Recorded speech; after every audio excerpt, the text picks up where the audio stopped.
Welcome to the updated Dr. Bernstein podcast.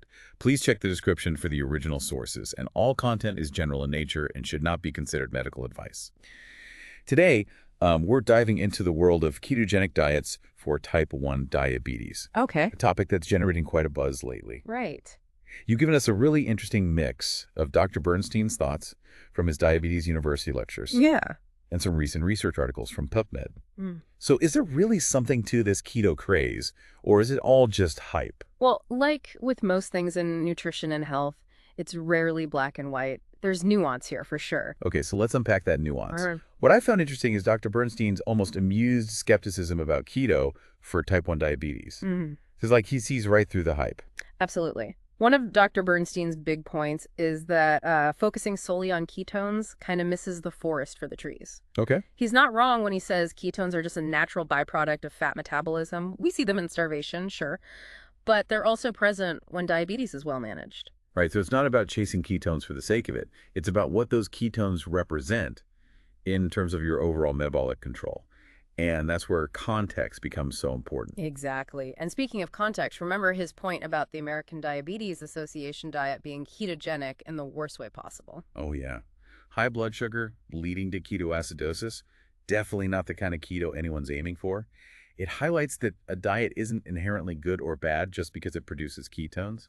It's about the bigger picture. Precisely. And this is where the research you've brought in gets really interesting. While Dr. Bernstein has his doubts, we're seeing studies suggesting some potential benefits of keto for type 1 diabetes management. Okay, so we're starting to see the other side of the coin here. What kind of benefits are we talking about? Well, improved blood sugar control is a big one, often reflected in lower HbA1c levels. Now, just for our listeners, HbA1c is essentially a measure of your average blood sugar levels over the past 2 to 3 months, and it's a key indicator for tracking diabetes management. So a lower HbA1c generally means better blood sugar control, which is what we're always striving for with type 1 diabetes. Exactly.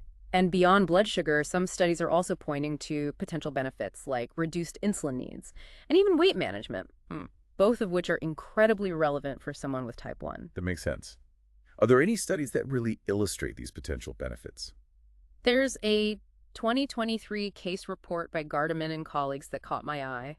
It documented a patient who saw their HbA1c improve drastically, along with a whopping 70% reduction in their insulin needs after adopting a well-structured keto diet. Now it's just one case, but those results are hard to ignore. 70%. That's huge. Though I imagine those results aren't necessarily typical for everyone. You're right. And that's why it's crucial to balance these promising findings with the potential downsides and challenges that other research has highlighted. Okay, let's talk about those challenges. Yeah. What are the concerns surrounding keto diets, especially for someone with type 1 diabetes? One of the biggest concerns, especially when first starting keto, is the risk of diabetic ketoacidosis, or DKA. That sounds serious. What exactly is DKA? It's a serious metabolic complication that can occur when ketone levels in the blood become too high. Basically, the body starts producing ketones for energy faster than it can use them. Now, for someone without diabetes, this isn't usually an issue. But for those with type 1, it can be life-threatening, especially if left untreated. This isn't to say keto inherently causes DKA, but the shift in metabolism requires careful management. You really need to know what you're doing. It's like walking a tightrope, trying to find that sweet spot where ketones are beneficial, but not tipping over into dangerous territory. Which brings us back to Dr. Bernstein's emphasis on context, right? Absolutely. And it's not just DKA. Hypoglycemia or low blood sugar, which is always a concern with type 1 diabetes, can also become trickier to manage on a keto diet. This is because the body's response to insulin can change, and these changes aren't always predictable. So it really highlights why working closely with a healthcare team is absolutely crucial. Right, this isn't something you just jump into on your own. You got it. This isn't a DIY approach. Are there any studies that specifically address these risks and concerns? There's a really comprehensive review from the Cleveland Clinic Journal of Medicine published in 2021 that I think sums it up well.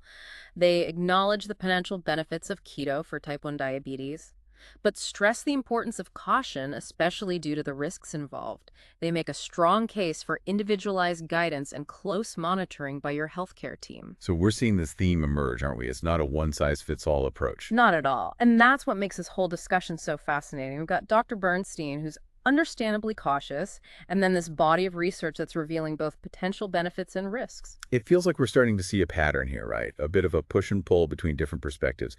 So how do we reconcile these seemingly conflicting viewpoints. Where do we go from here? That's a great question. And it's exactly what we'll be diving into in the next part of our deep dive. We'll explore if there's a middle ground and how Dr. Bernstein's concerns might fit within the broader context of this emerging research.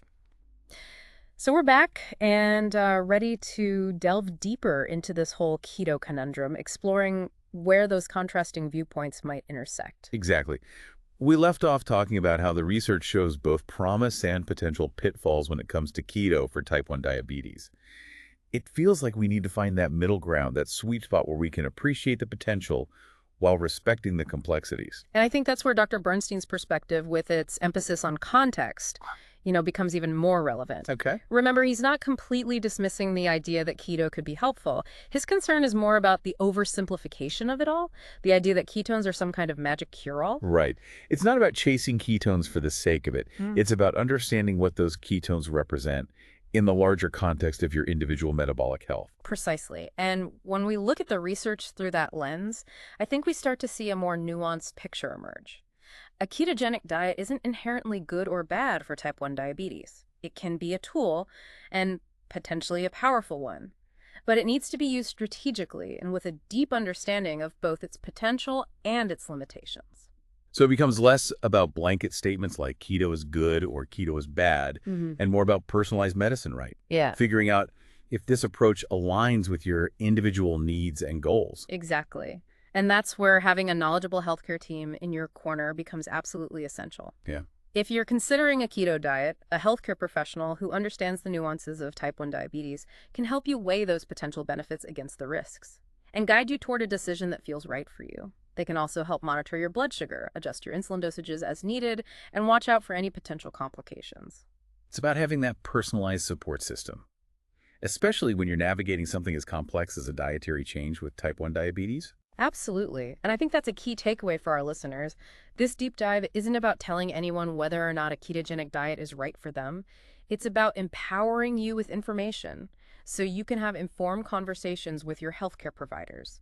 Ask the right questions and make choices that align with your personal health goals. It's about taking control of your health journey rather than just following dietary trends blindly. We're talking about empowering yourselves with knowledge. I couldn't agree more. And it's important to remember that knowledge in the fields of nutrition and diabetes is constantly evolving. What we know today might be different tomorrow. It's an ongoing journey of discovery, both for researchers and for individuals managing their health. Which is why staying curious, asking questions, and engaging in these kinds of discussions is so important. Exactly. So as we move towards wrapping up our deep dive today, what are some key things our listeners should keep in mind if they're considering exploring a keto diet further? So for those of you listening who are intrigued by this whole keto thing, but also, understand that it's not as simple as everyone makes it out to be, what would you say is the best way to move forward? I think, like we've been saying, approach it with a healthy dose of curiosity, but also caution.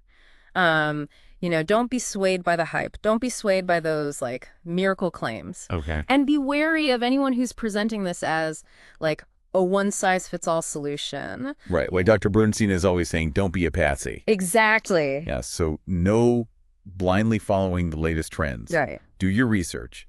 And most importantly, have that conversation with your doctor. Yes, have that open and honest conversation with your doctor.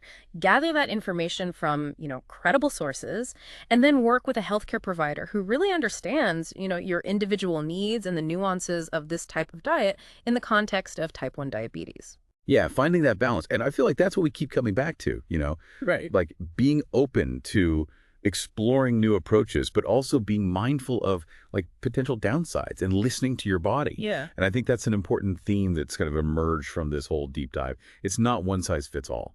Absolutely. And even beyond all the science-y stuff, just remember that making this kind of change to your diet, it's a big deal. It requires planning, it requires commitment. You got to be willing to adjust as you go. It's not, just a walk in the park. Totally. And it could be a big social change too. What you eat is such a big part of going out with friends, going to birthday parties, going to family events. It can be hard. It really can. And that's why, having that support system, whether it's, your healthcare team, your friends, your family, don't be afraid to reach out if you're feeling overwhelmed or if you just need a little extra support. Yeah, that's such an important point. Be kind to yourself throughout this process, Listen to your body. Pay attention to, how you're feeling mentally and emotionally. Don't hesitate to reach out if you need help. This has been a fascinating deep dive. I mean, we've gone from Dr. Bernstein's, concerns to some really interesting research. What a Right. topic. It really speaks to how complex all of this is, right? Like nutrition and health, especially with type 1 diabetes, they're not always easy answers. But, by being willing to ask tough questions, staying informed, and being, proactive with our health, we can really take control. Absolutely. Hopefully this deep dive has given you a good starting point to learn more. And if there's one thing to take away from Dr. Bernstein's work, it's this. Take charge of your health journey. Be an active participant. Don't be afraid to ask questions, and don't be afraid to advocate for yourself. This has been an amazing conversation. It really has. Remember to like and subscribe, and thank you for listening.